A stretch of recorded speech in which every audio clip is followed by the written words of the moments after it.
Good morning, જય જોહાર, જય આદિવાસી। આજના નવા બ્લોગમાં તમારું સ્વાગત છે। અત્યારે હું રસોઈ કરું છું। આજે તો બહુ મોડું થઈ ગયું છે। આ બાજુ મેં ચણા બનાવ્યા છે, દેશી ચણા, ને રોટલી બનાવું છું, દૂધીના પૂડા બનાવું છું। બે તવી ચડાવી દીધી છે આજે તો। યુગ તો જમવા બેસી ગયો છે। એક બાજુ રોટલી બને છે, એક બાજુ પૂડા બી બનાવતી જ જામ। છોકરા ખાઈ લે ને લેતા બી જાય એમ કરીને પછી બંને જોડે જોડે જ મૂકી દીધી તવી એમ। આ બાજુ અમારા દેવિકને મેં પાણી ભરવા માટે બોલાવ્યો છે। તમારી બોટલ ભરી દે એમ કીધું, ભરી દીધી। થેન્ક યુ દેવિક, આજે કામ કરે છે એટલે। ઓકે, મેં કીધું મોડું થયું છે પપ્પાને। પૈડા દેવિક પપ્પા। એક તો કઈ વાગી જાય, બીક લાગે ને, ઉતાવળ જેટલી કરે। સવારે છે ને બધું કામ શાંતિથી કરે, પછી ટાઈમ થવા આવે ને તો ઉતાવળ કરવા જાય એમ। એ લપસી ગયા। અત્યારે પૂડા બી હવે બની જ ગયા છે, બે એક જ બાકી છે, મસ્ત બન્યા છે। અમારે યુગ તો મેં બનાવતી હતી ત્યારે જ ખાવા લાગ્યો, બધા તોડી નાખ્યા એણે। દેવિક કહે કે મારે નથી લઈ જવું, પણ એને મેં ડબ્બામાં ભરી જા। છાનો માનો લઈ જા। કેમ ઉતાવળ બહુ કરતા છે? આજે પપ્પા પૈડા ખબર? યુગ છે ને જમવાનું લઈને જતો હતો હોલમાં, એના પપ્પા કચરા આપવાની ઉતાવળમાં હતા, કચરાવાળા આવ્યા હતા। જેવા દોડવા ગયા ને તો યુગ જોડે અથડાયા ને તો યુગના હાથમાં ગ્લાસ હતો, તે પાણી બધું નીચે। પછી આવ્યા ને પછી નાવા જતા હતા। હારું યુગની પડ્યો કે? હા, યુગની પડ્યો થારું, બાકી તો વાગી જતું। હું એના પપ્પા પૈડા, પણ નસીબ એવું કે પાછળ બીતને ઉની વાગી કે મેં પાછી હસતી છું। હે યુગ, તારા લીધે પપ્પા પૈડા। ચાલો ચાલો લો જલ્દી સેન્ડલ પહેર। સારું, બધું લીધું ને? સેન્ડલ બહાર છે, ખંખેરીને પહેરજે હા કે? Bye bye. બહુ કીડી નીકળે છે અહીંયા એમ, અંદરથી આવે છે બાજુવાળાના એમાંથી। ખંખેરીને પહેરજે હા કે? પહેરી લીધા? બાય। હારું બાય। આ બાજુ બધું ફેંકીને આવી રીતે જતા રહે એટલે હવે મારે કામે લાગવું પડશે।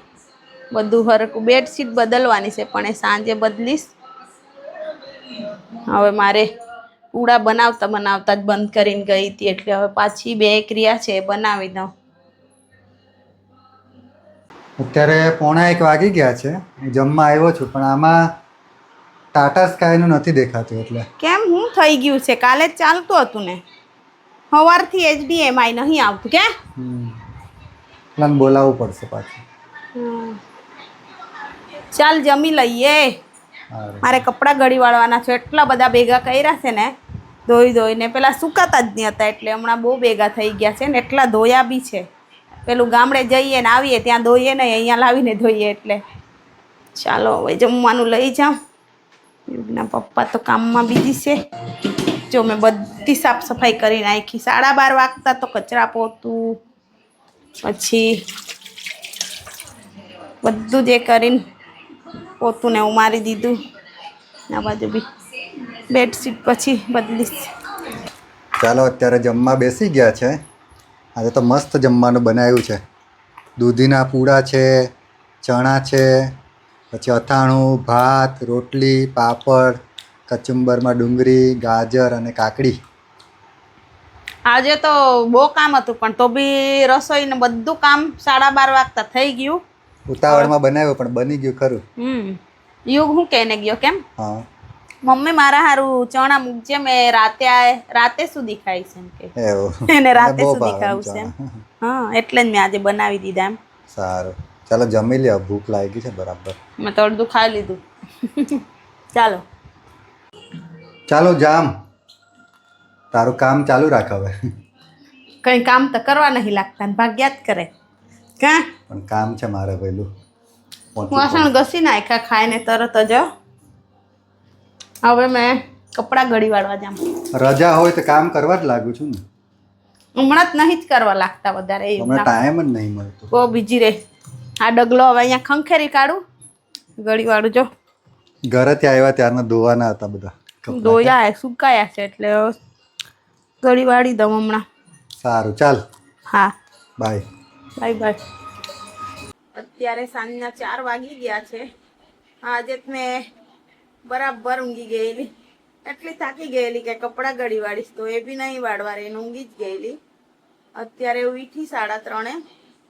હવે તૈયાર થઈ ગઈ છું. યુગને લેવા બી જવાનું છે ને મારે આઈબ્રો ને એવું કરાવવાનું છે એટલે આજે વહેલી જાઉં છું 4 વાગે. કાલે કદાચ બહાર જવાનું છે એટલે પછી આઈબ્રો ને એવું કરાવી આવું. મને એટલી બધી ઊંઘવાની ટેવ નહીં હતી પણ અમે મોરબીથી વલસાડ આવ્યા ને એટલે અહીંયા અમે એકલી પડી જતી હતી. એ તો અત્યારે અમે બ્લોગ ને એવું બનાવીએ છીએ, બાકી પહેલા બ્લોગ ને એવું નહીં બનાવતા એટલે આખો દિવસ શું કરવાનું તો થાકી જતી ને પછી કંટાળી જતી, શું કરું હું નહીં આખો દિવસ એમ કરીને પછી ઊંઘવાની ટેવ પાડી. તો હવે બપોરે મને ઊંઘ આવી જ જાય છે. કોઈ દિવસ ઊંઘું ને કોઈ દિવસ નહીં બી ઊંઘતી. પહેલા જ કેવું હતું, મેં ઊંઘું જ નહીં, મેં ઊંઘું તો ઉઠીને પછી મને રડવું જ આવતું, સારું નહીં લાગે ને બહુ ખરાબ વિચાર આવવા લાગે ને એવું થતું એટલે મેં ઊંઘતી જ નહીં હતી. હવે તો હું ઊંઘી જાઉં છું પણ ઉઠું ને તો હા મોડું બગડી જાય છે મારું, મને ગમતું જ નહીં તો બી મેં ઊંઘી જાઉં. અમે ગેસ બિલની રાહ જોતા હતા. હવે હું નીકળતી જ હતી 4 વાગે, ત્યાં સુધી બિલવાળા આવ્યા જ. જો આવી ગયું ગેસનું બિલ, બહુ ટાઈમ પછી આવ્યો, એટલી રાહ જોઈ અમે ક્યારે આવશે ક્યારે આવશે. ફાઇનલી આજે આવી ગયું. યુગના પપ્પાને હમણાં ખુશી થાય, એમને બહુ ચિંતા કેમ નહીં આવતું એમ કરતા હતા પણ આવી ગયું એટલે હવે કંઈ નહીં. અહીંયા કબૂતર કેટલા મસ્ત ચણિયા કરે છે, એ બી ઘાસ ખાય છે જો, ને કાગડા બી છે, બહુ જ મસ્ત. પણ લોકો જો સમજતા જ નથી, કચરો ક્યાં નાખે જો, હા જો બહુ કચરો અહીંયા નાખે. આવી ગંદકી નહીં કરવી જોઈએ પણ કોઈ સમજતું જ નથી. અહીંયા સ્કૂલના ગેટની આગળ ગાડી પાર્ક કરી દીધી છે. અહીંયા જ પાર્લર છે, ત્યાં જઈ આવું. 4:15 થઈ ગઈ છે, હજુ યુગને છૂટવાની વાર છે 15 મિનિટ, ત્યાં સુધી આઈબ્રો કરાવી લઉં. અહીંયા સ્કૂલની સામે ફ્લેટ બન્યા છે જો, કેટલા મસ્ત. અત્યારે બધું કામ પતી જ જેવું ગયું છે, મસ્ત બન્યા છે પણ હવે એનો ભાવ શું છે તે ખબર નથી. આ બાજુ અમારે યુગને લઈને મેં આવી ગઈ ને અમારે યુગ કેવો છે કે ચોકલેટ લીધી મમ્મીને પૂછ્યું બી કે એવું ચાલ એવું પણ મોડામાં બાંધ્યું. ગાડી ચલાવતી હતી એટલે એકલો ખાઈ ગયો એમ કે ના રે લીધી છે કે અમારા માટે બીજી ચોકલેટ લીધી છે. અત્યારે યુગ લોકોને પડીકા બંધ છે એટલે યુગને ચોકલેટ જ લઈ આવી. મમ્મી મેં ચોકી ખાવાનો એમ કહેતો હતો, લઈ જ નહીં આવી કે. ચાલ હું કોલેજથી આવી ગયો છે, માર્કેટ જવાનું છે. હા જવાનું છે ને, ચાલ ફટાફટ. યુગ અને દેવિકના કપડાં છે ને એ ફિટિંગ કરાવવાના છે. એવું છે, હા. સારું ચાલ ફટાફટ જઈ આવીએ. તારા માટે એક સરપ્રાઈઝ છે. શું લાવી? ગેસ બિલ આવી ગયું? આવી ગયું. મેં તો કેટલા મહિનાથી રાહ જોતો હતો ગેસ બિલની. આજે 5 આવ્યું? મહિના પછી બિલ આવ્યું છે જો, કેટલું આવ્યું? 1226. કેમ આટલું ઓછું? ખબર નહીં, ઓછું આવ્યું આ છે. વખતે ઓછું આવ્યું એવું લાગે. બાકી ખબર 2 નહીં, હવે મહિનાનું પાછું 800 રૂપિયા ને એવું આવતું હતું કે હવે બીજા મહિને ખબર નહીં કેટલું આવે છે. આટલું આવ્યું છે. રસોડામાં રસોઈ હું કરું ને અમારે બિલની ચિંતા યુગના પપ્પા કરે છે. પણ જો 5 મહિના ઉપર થઈ ગયેલા બિલ જ નહીં આવતું હતું એટલે મને ટેન્શન લાગતું એટલે એ લોકો પ્રાઇવેટ કંપનીને કોન્ટ્રાક્ટ આપે ને એટલે હા એટલે એટલે ભાઈ હવે લેટ જ આવ્યા આવશે હતા એમ ને, ને? હા એ ભાઈ આવ્યા હતા, એ કહેતા હતા કે એમાં કઈ પ્રોબ્લેમ હતો એટલે વાર લાગી એમ કહેતા હતા. મેં પૂછ્યું હું તો ઓનલાઈન બી જોતો હતો ક્યારે બિલ આવશે. એમને મેં રસ્તે મળેલા એકવાર, ત્યારે બી મેં પૂછેલું. હા ગાડીમાંથી બી પૂછેલું કે કેમ નથી આવતા બિલ ફાળવાનું કરીને. એટલે પછી આમ આટલા બધા ટાઈમથી નહીં આવે પછી એ થાય કે કેમ નહીં આવતા એટલે રસોઈ અમે કરીએ. અમારે યુગના પપ્પાને બહુ ચિંતા થઈ જાય આવું. ચાલો એટલે એમના માટે ફાઇનલી આ સરપ્રાઈઝ છે, આ તમારે ભરવાનું છે. એ તો ભરી દઈશ, હમણાં ભરી દઉં. ચાલો ફાઇનલી આવી ગયું ખરું. હા કેટલા દિવસથી રાહ જોડાવી. ચાલો હવે જઈએ. હા ચાલો. અત્યારે 6 વાગી ગયા છે અને અમે માર્કેટ જવા માટે નીકળીએ છીએ. આ બાજુ યુગના અને દેવિકના કપડાં ફિટ કરાવવાના છે, એ લઈ લીધા છે. યુગ તારે આવું છે? એ તો તૈયાર જ. તૈયાર જ એમ. મેં ના પાડું છું મારે નહીં જવું તો બી યુગના પપ્પા મને બોલાવી જાય છે. તારા વગર તો કામ જ નહીં થાય. કેમ? તું બધું વ્યવસ્થિત સમજાવે દર્દીને એમ. કઈ નહીં, મેં હું સમજાવું. ચાલો, મારે ચાલો. ડુંગળી ને એવું લેવું છે એટલે. સારું, ચાલો ફટાફટ આવીએ પછી. સારું. ચાલ દેવિક, અમે આવ્યા હો. ચાલ યુગ, ચાલ ફટાફટ.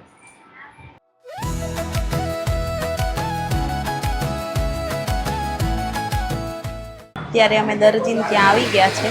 ચાલો માપ આપી દઈએ.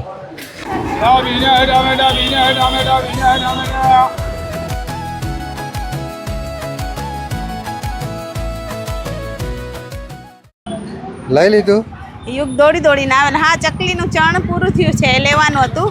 એના હારું કાજુ બદામ લઈ લીધા. પાછળ દોડી દોડીને આવેલો.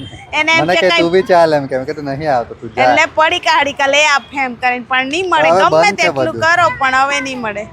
એ આ કેવું ભેર્યું જો ની. મસ્ત, એના માટે જ ગાડી મૂકી હોય એવું લાગે કે. એની જ ગાડી હશે કે યુગ? ચાલો જઈએ હવે. હા કે લે આ ચાલો મૂકી ચાલો દેવું. હવે ફટાફટ. આમાં મૂકી દે. દેવિક રાહ જો. આ 20 રૂપિયા તું લઈ લે, ગલ્લામાં નાખી દેજે. આ બાજુ યુગની મમ્મીની તબિયત અચાનક બગડી ગઈ.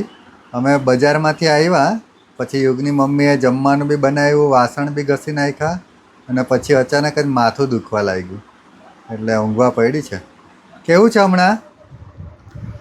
અમે તો જમી લીધું પણ યુગની મમ્મી તો હજી બાકી જ છે જમવાનું.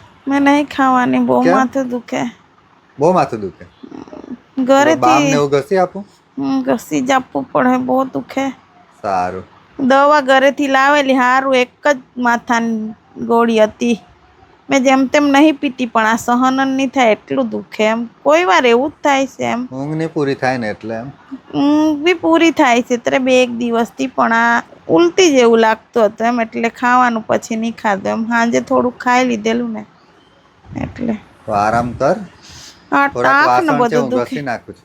મેં એક ટોપલો જ ક્યારનો ઘસી નાખ્યો. અમે ખાધું ને બાકી છે, હું ઘસી નાખું. એટલા જ આરામ બાકી કરો. છે. બાકી મેં બધું જ છોકરાઓનો લંચ બોક્સ ને બધા જ ધોઈ નાખ્યું. મને ખબર માથું દુખે, બહુ જ દુખે, એટલે મેં રસોઈ કરતી પછી જાય. સારું લાગે ને તો થોડુંક ખાઈ લેજો હં? મને નહીં ખાવું હવે. તો ભૂખું જ કેમ કે ઊંઘ આવશે એમ. ચાલ હે, નહીં ખાવાનું. સારું, આરામ કરો હવે. મારી મમ્મી તો ઊંઘી ગઈ છે. મારી મમ્મીને માથું દુખે છે એટલે.